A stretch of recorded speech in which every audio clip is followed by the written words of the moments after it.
Mesmo inelegível, o ex-presidente Jair Bolsonaro afirmou ontem que será o candidato da direita à presidência nas eleições de 26.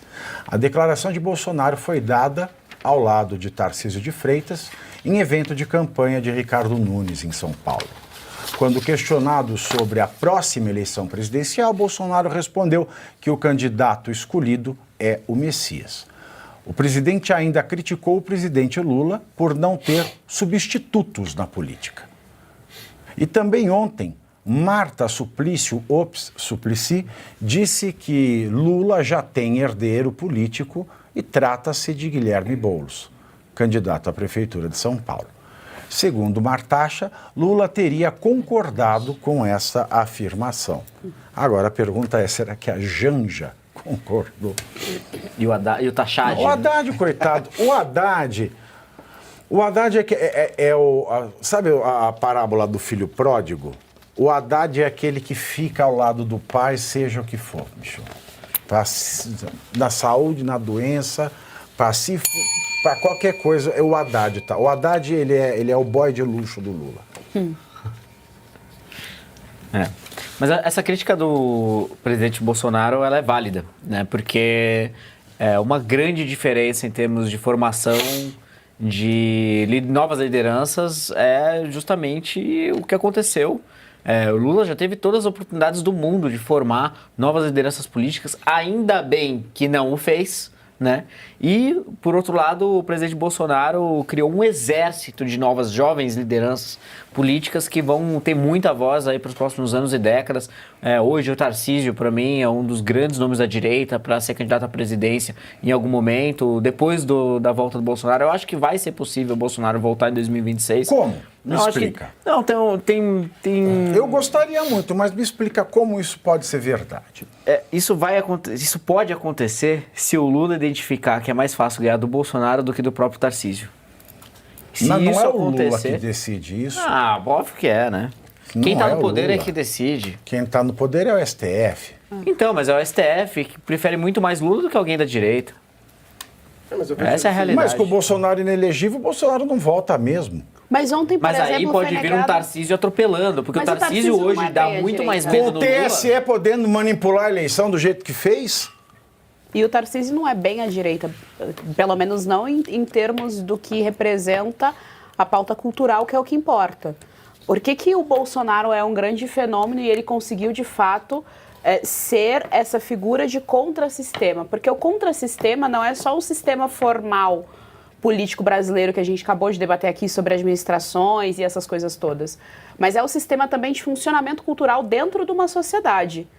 A esquerda quer impor... Por que a esquerda bate tanto no agro? Ela sabe que o agro é importante para a economia do país, para o PIB do país, e ela precisa desse dinheiro para sobreviver. Mas o que incomoda a esquerda é o modo de vida do agro. São os valores que aquelas famílias do agro vivem, que funcionam, que dão certo. Então, no final, é bater com a única instituição que tem, de fato, poder político para peitar a máquina estatal. E não sou eu que estou dizendo isso, foi Chesterton que disse há muito tempo, que é a família. O Tarcísio, quando não defende abertamente os valores, ele não consegue fortalecer a única instituição que tem, de fato, poder político para bater de frente com alguma ideia da máquina estatal. Ele não faz isso, ele pode fazer uma boa administração. Isso é inegável. Mas ainda ele financia a TV Cultura, que bate na direita todo santo dia. Exatamente. E 76% do orçamento da Fundação Padre Anchieta vem da publicidade do governo do Estado. E ele pode indicar o conselho da TV Cultura. O nível de esquerdismo, e ele pode indicar o conselho da TV Cultura, não faz, ou se faz, coloca outras pessoas ali, por exemplo. E os que indica faltam bastante, que eu já vi lá na ata. Pois é. Então, é uma galera, a Vera Magalhães, que bate todo dia ali em cima da direita, com coisas completamente absurdas, ganha 70 mil da Fundação Padre Anchieta, que é financiada com o governo do Estado de São Paulo. O salário dela. Isso aí eu sei que é a Cissa Guimarães. É a Cissa Guimarães que está na TV Brasil. Eu acho que não é tudo isso, não. A Vera é menos. Eu não sei quanto é. O da Vera eu já pedi via aquele sistema de informação. Como claro que que não tem, de transparência. E eles falaram que não poderiam informar. Então eu confundi com o da Cissa mesmo. Eu já pedi dela, daquele leão, que foi aquele que já arremessou o celular. O leão servo. Não, achei que era o leão lobo. Pedi também, que ele é o correspondente da cultura em Londres. Mas o ponto é, o Bolsonaro está afirmando. O Bolsonaro está afirmando que ele volta em 26. Ontem mesmo nós vimos aqui que não, que foi negado, ele continua sendo acusado. Nós lemos aqui o processo da acusação da PF. Continua sendo acusado de ter estruturado um esquema de golpe. E esse risco não é só que ele estruturou, é que é lido pela PF, é lido pelo STF, que esse risco ainda é eminente, que, portanto, ele não tem acesso ao passaporte dele, ele não pode sair do país, portanto, e ele não vai voltar a ter elegibilidade. Aí você pega, as peças que sobraram aqui em São Paulo. Aqui em São Paulo a gente precisa varrer o Boulos, porque não tem a menor condição de colocar uma extrema-esquerda. Então o Boulos eu nem vejo ele como esse sucessor. A eleição de São Paulo vai mostrar isso, quando ele for varrido do mapa daqui de São Paulo, como o Haddad foi varrido do mapa daqui de São que Paulo. O Lula vai morrer e também, aí, né? Aí você sobra quem? Sobra o Tarcísio. Aqui em São Paulo sobra o Tarcísio. Senta com o Tarcísio e pergunta quais são as pautas que ele financia aqui em São Paulo. Dizer para mim, como o Tarcísio diz e afirma constantemente que nós defendemos o conservadorismo, o liberalismo, mas na prática não avançar nesse campo cultural não significa muita coisa, porque aí o Centrão cresce. E o Centrão não é nada. O Centrão é só caiu o dinheiro lá, tá tudo certo para eles. E o Tarcísio é um grande gerentão de obras, né? Ele nunca se vendeu como alguém da pauta ele cultural nunca também, foi, né? É nunca. importante Sim, isso. ele foi honesto nesse sentido, ele nunca fez isso. Eu posso ser até antipático, mas eu discordo.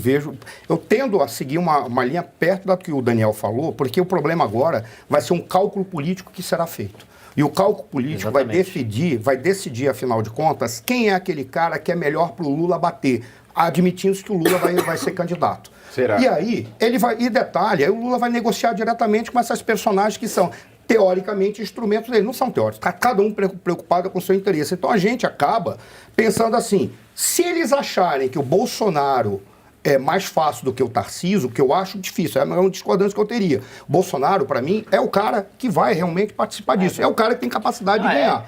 Isso que vai mostrar é pesquisa. Sim, tem uma série de elementos. Mas não é ganhão, porque como é que ele vai concorrer, gente? Vocês estão pulando esse detalhe esse pequenino essencial. detalhe. Mas o detalhe é o seguinte, num país em que raios caem de céus azuis, imagina se eles calcularem que é melhor o Bolsonaro, tu pode ter certeza, vai cair uma tempestade com água Lula virou candidato à presidência como? Esse país, assim, o poste mija no Quem do STF vai dar elegibilidade? Essa é a questão. Mas é que tal Gilmar Mendes, Alexandre de Moraes, Flávio Dino. Quem é que vai dar elegibilidade? Na minha leitura política, o Tarcísio, ele tem uma competitividade hoje eleitoral maior por ser um cara que conversa com quem não sabe para quem votar. Eu não sei se ele tem mais do que o Bolsonaro. Por ele trazer mais gente do centro pro lado dele do que o Bolsonaro. Mas é muito mais fácil, por exemplo, eles negociarem com o STF, com o STE, com quem quer que seja, e arranjarem uma fórmula de liberar o Bolsonaro. Assim, é fácil de arranjar isso. Por quê? Nossa, mas existe a legislação. Em que momento a nossa legislação é seguida? Apenas quando é interesse deles. Ponto.